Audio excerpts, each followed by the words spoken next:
Bab 663. Meledakkan. Serahkan semua cincin penyimpanan kalian, ujar Devan pada ratusan master pejuang kosmik. Walau para pejuang kosmik ini merasa tidak senang, tapi demi nyawa, mereka cuma bisa menyerahkan cincin penyimpanan mereka. Setelah mendapatkan cincin penyimpanan, Devan memeriksa semuanya dan menemukan ada banyak portal teleportasi. Inilah tujuan Devan. Dia menggenggam tangan Eliana dan terbang ke atas langit. Melihat Devan sudah pergi, para master pejuang kosmik ini merasa sangat lega. Aku tidak sangka serangga ini begitu hebat. Sungguh mengerikan. Cepat beritahu pemimpin kalau Devan sudah datang. Sekarang, orang-orang sadar ada yang tidak beres. Mereka melihat ke atas bersamaan.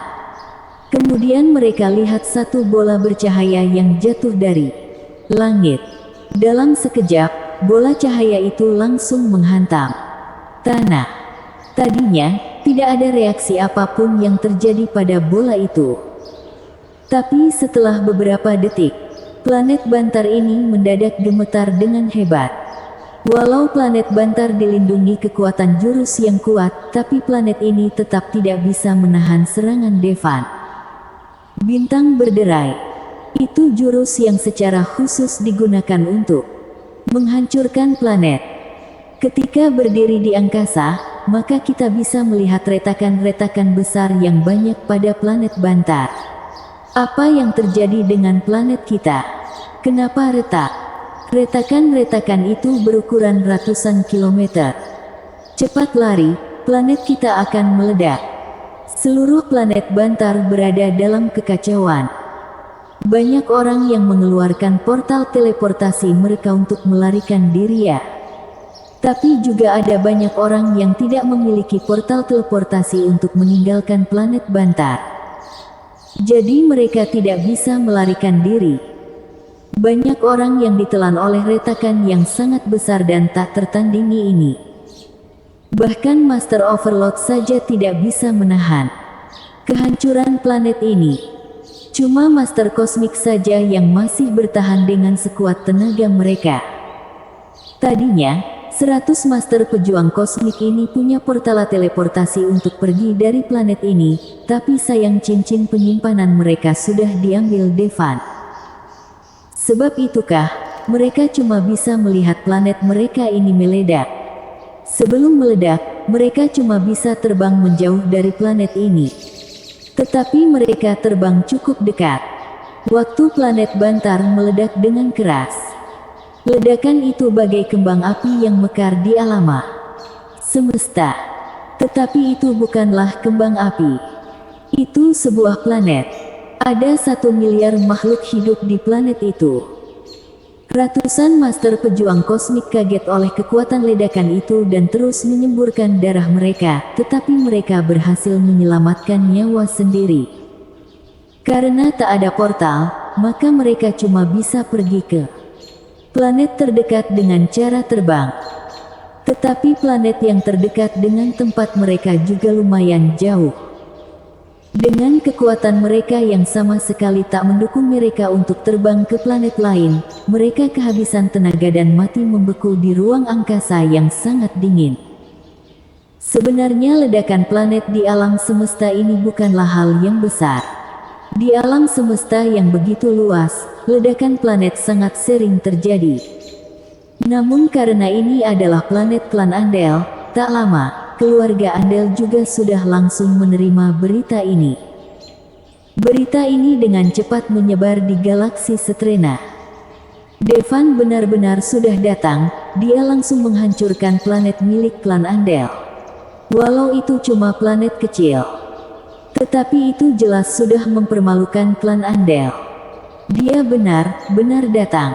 Dia sudah datang. Loren, Ajorten, Handas dan 7 master pejuang kosmik ketakutan waktu mereka menerima berita ini. Takut apa? Dia pikir dia benar-benar bisa melawan klan Andel cuma karena sudah meledakkan planet kecil klan Andel. Sekarang, semua planet harus memburu Devan, waktu menemukan jejak Devan, langsung laporkan ke klan Andel. Wajah Tenzi sangat cemas. Sebelumnya dia sangat yakin kalau Devan tidak akan berani datang ke planet klan Andel. Tetapi sekarang Devan malah sudah mempermalukan mereka. Sekarang, Devan sudah mendapatkan banyak portal teleportasi. Portal teleportasi ini bisa membuatnya pergi ke berbagai planet milik keluarga Andel. Dengan adanya portal teleportasi ini, Devan bisa bergerak dengan mudah. Boom! Dalam 10 menit, ada planet lain milik klan Andel yang meledak.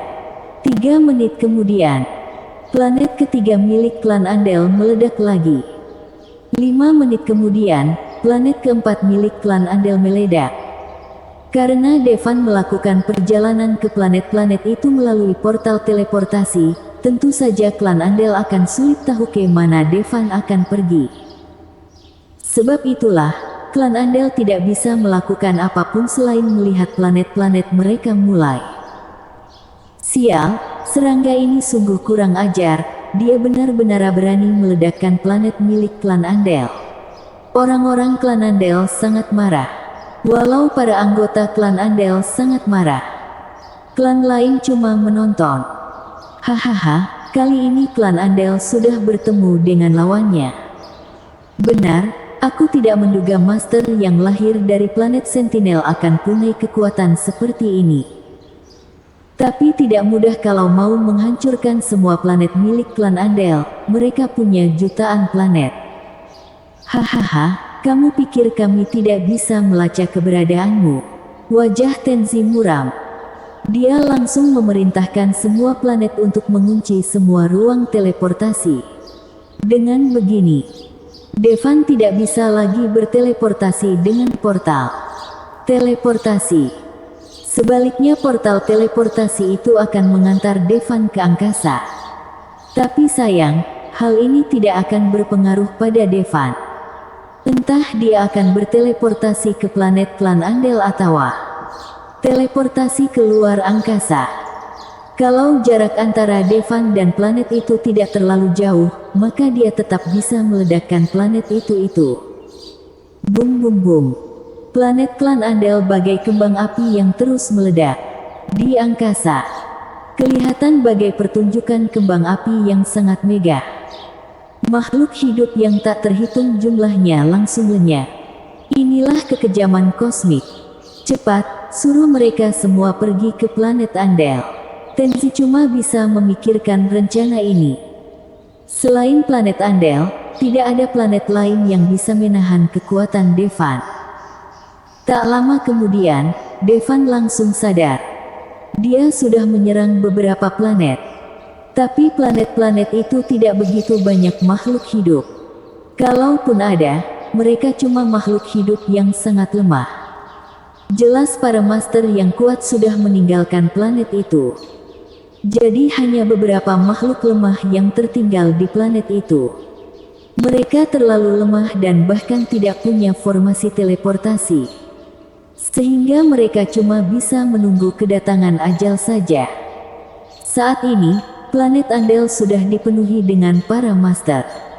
Lautan manusia hampir memenuhi seluruh planet Andel. Planet Andel tidak cuma sangat besar, tapi juga sudah dilindungi kekuatan jurus kosmik yang sangat kuat. Planet ini kini sangat kuat. Walaupun Devan datang, dia mungkin saja tidak kuat untuk meledakkan planet Andel. Apalagi sekarang para master terkuat sudah berkumpul di planet Andel. Kalau Devan berani datang, dia akan terbunuh dalam hitungan menit. Sedangkan Devan juga sudah berhenti menyerang planet-planet ini. Lagi pula tidak ada gunanya membantai orang-orang lemah ini. Junior Devan, benarkah kita akan pergi ke planet Andel? Eliana tidak khawatir. Bersambung.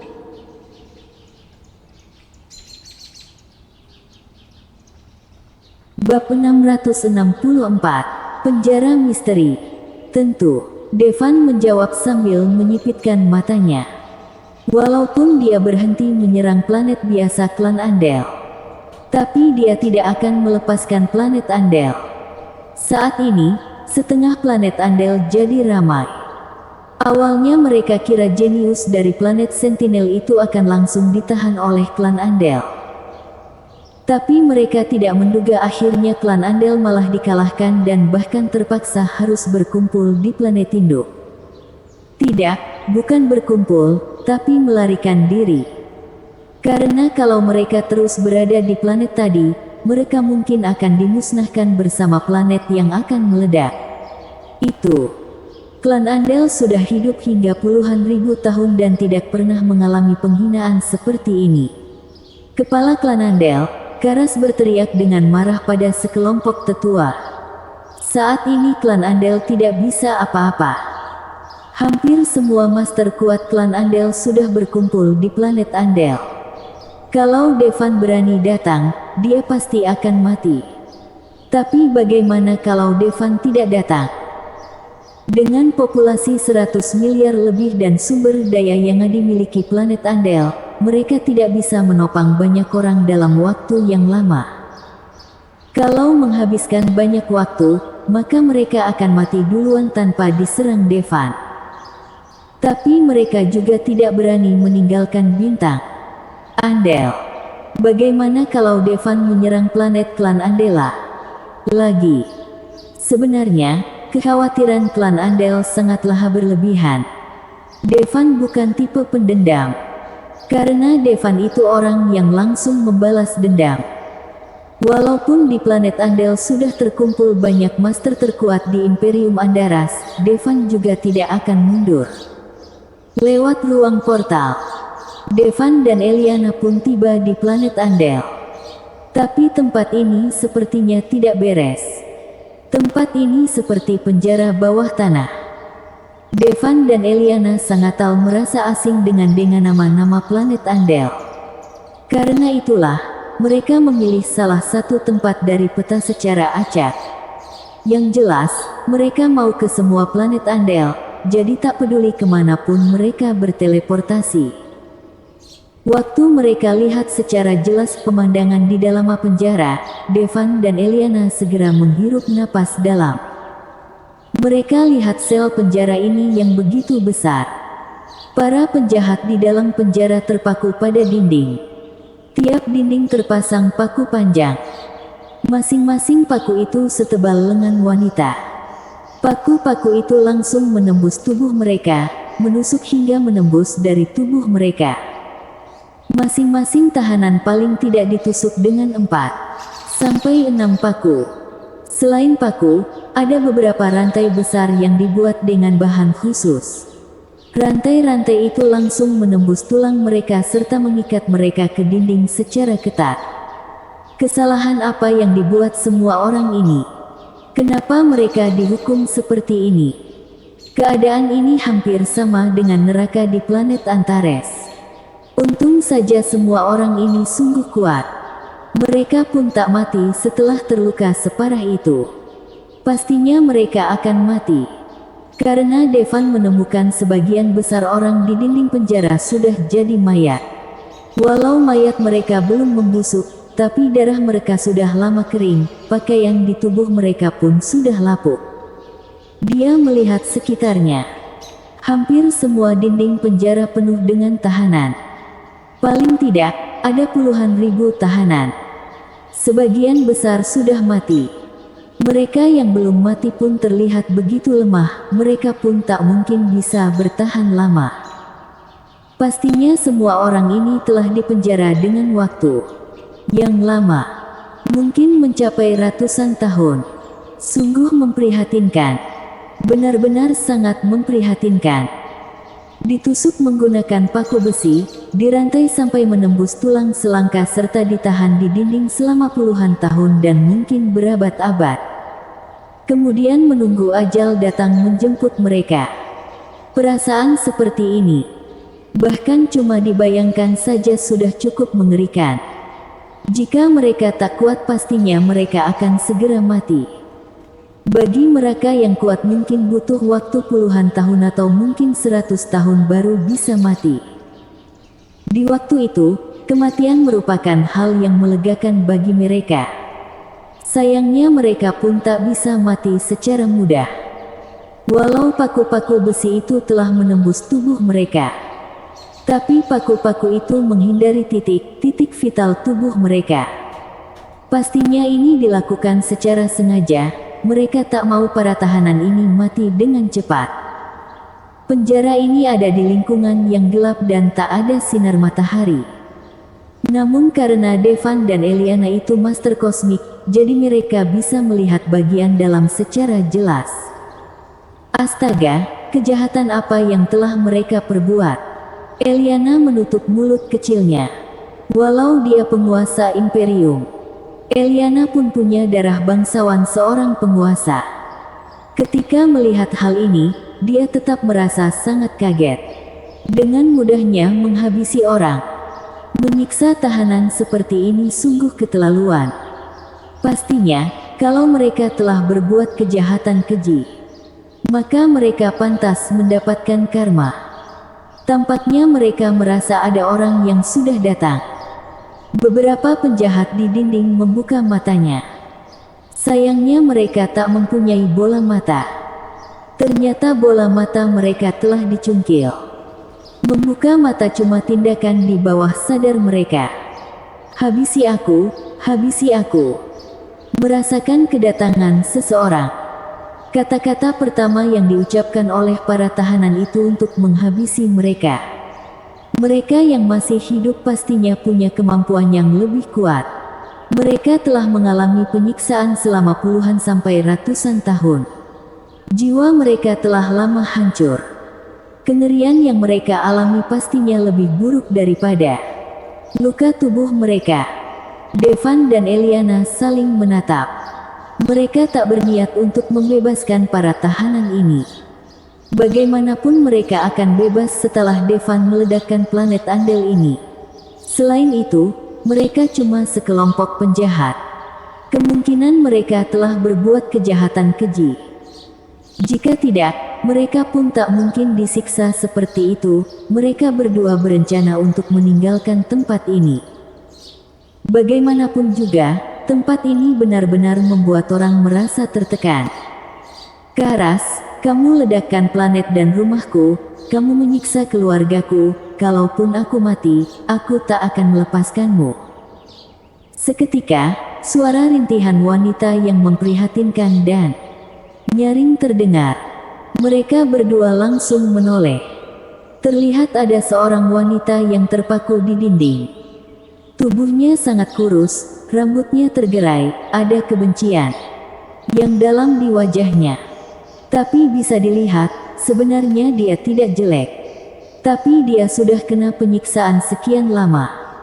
Jiwa dan tubuhnya sudah lama terkuras. Karas, lepaskan keluargaku kalau memang pria, kamu boleh siksa aku sesuka hatimu kalau kamu melepaskan keluargaku. Wanita itu terus berteriak. Yang mulia, jangan memohon dengan binatang itu, kalaupun kamu mati, kami akan mengikutimu. Dari dinding terdengar suara-suara yang bergema dengan ramai. Mendengar perkataan itu, Devan mengerutkan keningnya dan bertanya pada wanita yang dipanggil dengan sebutan yang mulia itu, kalian bukan dari klan Andel? Wanita itu agak tercengang. Dia tidak menduga orang yang datang akan menanyakan pertanyaan seperti itu. Apa mungkin mereka bukan anggota klan Andel? Kalian bukan orang klan Andel. Sesaat kemudian, wanita itu membuka mulutnya untuk bertanya dengan sedikit bersemangat. Bersambung.